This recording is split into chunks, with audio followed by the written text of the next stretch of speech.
Fala aí, galera do segundo ano, sejam todos muito bem-vindos a mais uma aula de história. E na aula de hoje nós vamos falar sobre o governo de FHC, capítulo 29 da nossa apostila, beleza? Então, vamos lá, desde já nós temos que entender que a FHC ele chega ao governo, tá?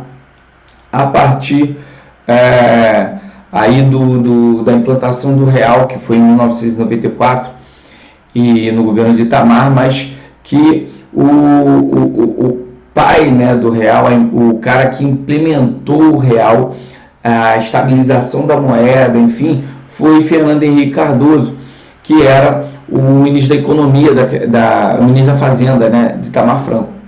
E ele inicia o processo de estabilização da moeda, tá?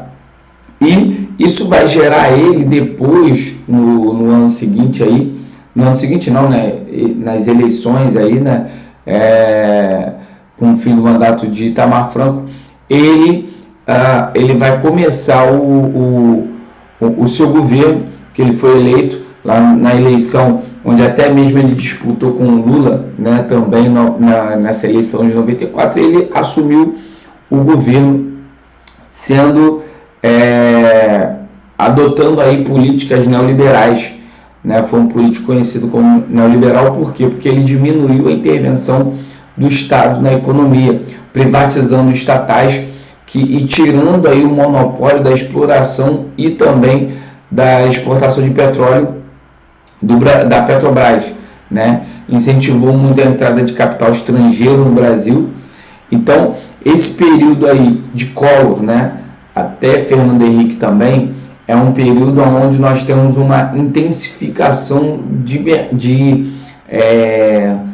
moeda estrangeira entrando no Brasil, tá? A medida mais polêmica do governo de Fernando Henrique foi a política de privatizações, porque ele vendeu as estatais que tinham naquele momento a preço que a gente chama de preço de banana, porque elas foram vendidas a um preço muito menor do que realmente valia. As principais empresas, né, que foram aí privatizadas, Uzi Minas, tem a Consinor, Aços Finos, a Vale do Rio Doce, a CST, né, várias Telebrás, Comunicações, enfim, várias empresas que nós temos aí com a vinda de mercado externo. As privatizações elas foram muito boas. Por exemplo, antes da privatização, por exemplo, da Telebrás, né, ou das empresas de telecomunicações no Brasil, antigamente, acredite quem quiser, né? Antigamente o cara comprava um telefone, uma linha de telefone e alugava, porque era muito caro para você ter uma linha de telefone na sua casa, né? Eu lembro quando eu era moleque, só uma pessoa tinha lá na minha rua, tinha telefone, eram 2 pessoas na minha rua que tinham telefone. Então, se alguém quisesse ligar, ligava para eles davam recado. Era assim. Então, era algo muito difícil, mas com a abertura do mercado, várias empresas começaram a concorrer e isso barateou o sistema. Mas um ponto ruim foi a venda dessas estatais com valor muito abaixo do mercado, tá bom? A inflação ela foi controlada, porém os juros que existiam, eles subiram muito em decorrência aí da desvalorização do real. A desvalorização do real ocorreu, né, para que aumentasse as exportações. Durante um período foi feita essa desvalorização para aumentar as exportações, sendo que em 1999 ocorreu uma grande desvalorização da moeda brasileira, né? Essa desvalorização ela foi de cerca, assim, feita de forma proposital, como eu falei, para aumentar as exportações. Só que essa medida fez com que a inflação ela subisse muito e o governo teve que pegar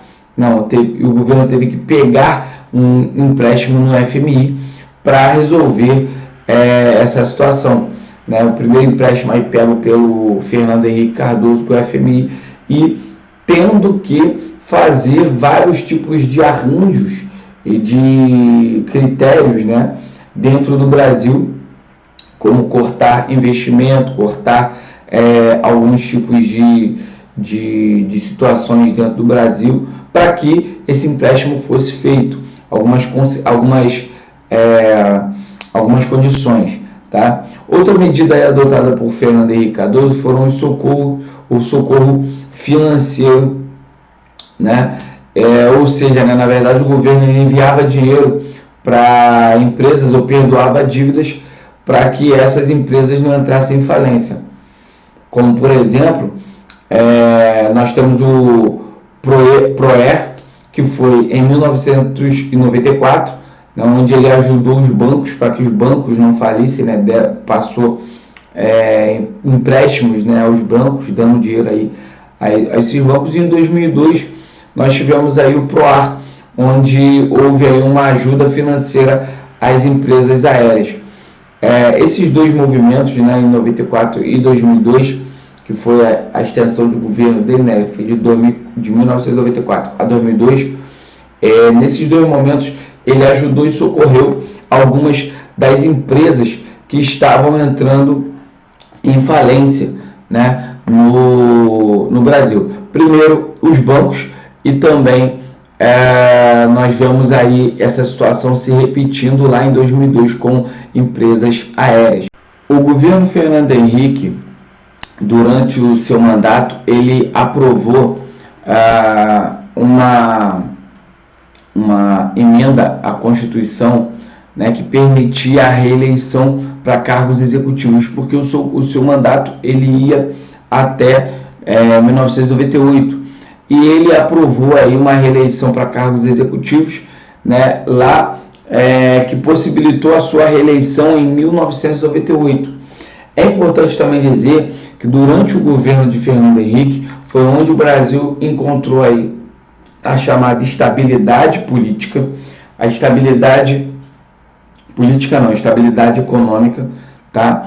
Com o fim daqueles grandes, daquelas corridas para os mercados, houve uma estabilização da moeda, tá?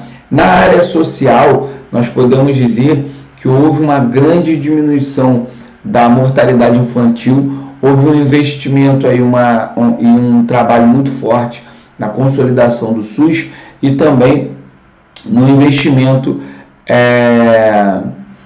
da mortalidade infantil e também em algumas outras áreas da saúde. A saúde foi um ponto-chave durante o período de Fernando Henrique, tá? A causa também, a redução também do analfabetismo, que era muito alto durante esse período. Também nós temos o aumento da expectativa de vida, que aumentou também, né? Há décadas atrás a expectativa do brasileiro era muito baixa, houve um crescimento muito alto, com isso, com a melhora da qualidade de vida também, a melhora da qualidade da alimentação também. Houve um investimento muito grande durante o período dele, durante o governo dele também na área agrária, na área agroexportadora, né? No Brasil durante esse período houve aí um aumento de safras, né? Nós temos também a distribuição de medicamentos, que começou aí ser implantada com Fernando Henrique, né? Programas de distribuição de medicamentos para pessoas mais carentes em hospitais públicos, e também a criação do Programa Brasileiro de Combate à AIDS, que durante aí os anos 70 e os anos 80, né, começou a ter um grande crescimento, e nos anos 90 o Brasil implementa aí um grande e maciço trabalho de combate à AIDS, tá? E isso fez com que o Brasil se despontasse aí durante esse período na área da saúde. Em 2001, o Brasil enfrentou uma grande crise no sistema elétrico, né, causado, né, na verdade, por secas, falta de chuva, enfim, e também uma falta de investimento na área do setor elétrico, né, causando aí racionamentos né, apagões pelo Brasil inteiro, né? E além disso, né, lá no final de 2002 ocorreram as chamadas eleições presidenciais, né, onde o candidato José Serra, que era o ministro da Saúde do Fernando Henrique, né, apostando aí nas suas conquistas, no que ele fez durante o governo Fernando Henrique, ele apostou nisso para que ele pudesse ir à presidência, né, disputou com o Lula também e outros candidatos, mas o Lula foi o mais... ele era o principal aí, né, dessa disputa, e ele venceu, o Lula venceu o candidato do PSDB, José Serra, venceu com 61% dos votos, né, se tornando aí o próximo presidente da República do Brasil, tá bom? Então, eu espero poder ter colaborado com vocês, ter